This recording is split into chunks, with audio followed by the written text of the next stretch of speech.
Hi everybody and welcome back to Base Camp. Over the next few weeks we are going to be looking at the Lord's Prayer, which is found in Matthew chapter 6 verses 5 through 13, but today we're going to be focusing on verses 5 through 8.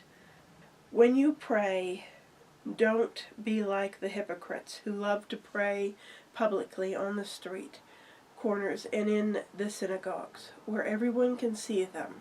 I tell you the truth, that is all the reward they will ever get. But when you pray, go away by yourself, shut the door behind you, and pray to your Father in private. Then your Father who sees everything will reward you. When you pray, don't babble on as the Gentiles do. They think their prayers are answered merely by repeating their words again and again. Don't be like them, for your Father knows exactly what you need even before you ask Him. And that's Matthew chapter 6 verses 5 through 8. Before Jesus even gets into the model for prayer and how to pray, He looks at the attitude of the heart. Why are we praying? Is it to look good for others, or is it to draw glory and honor for ourselves, or are we truly seeking God? In the first century, in the context which Jesus would have given this message, everybody would have been familiar with the Sadducees and the Pharisees and the rabbis, and many of these people, and not all, but many of them, were doing it to be seen. They would stand on the street corners and in the marketplace and pray loudly to be seen by others. Not that they were actually seeking God, but that they were looking to be seen by others and honored for their piety. And basically Jesus is saying, don't be like that. It's not that there's anything wrong with praying in public, and we should definitely do that, but what's the motive behind the prayer? Is it to be seen, or is it to seek God? Now, we should be praying in private too, and there are definitely times when we should be doing that.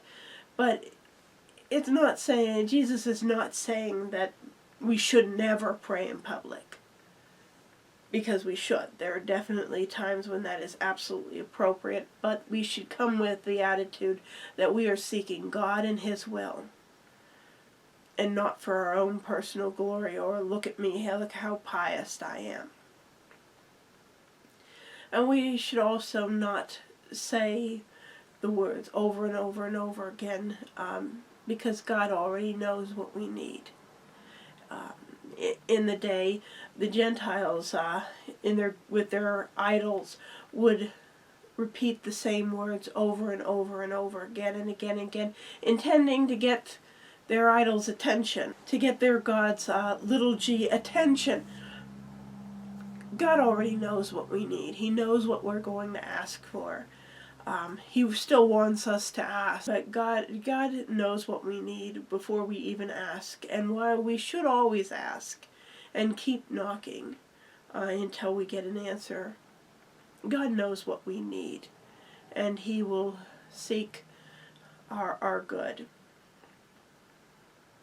So when we come to prayer, we need to keep those two questions in mind. Why am I praying? And we should always look at the attitudes and of the heart and intentions. The attitudes and intentions of the heart, so that we are not putting ourselves up on a platform to be seen. And our prayers should be offered to God for His glory and honor. So next time we will be looking at the first line in the actual Lord's Prayer, which is we often recite in our churches, and this is the prayer that Jesus taught gave us as a model for how we should pray. And the first line we will be looking at: Our Father in heaven, may your name be kept holy.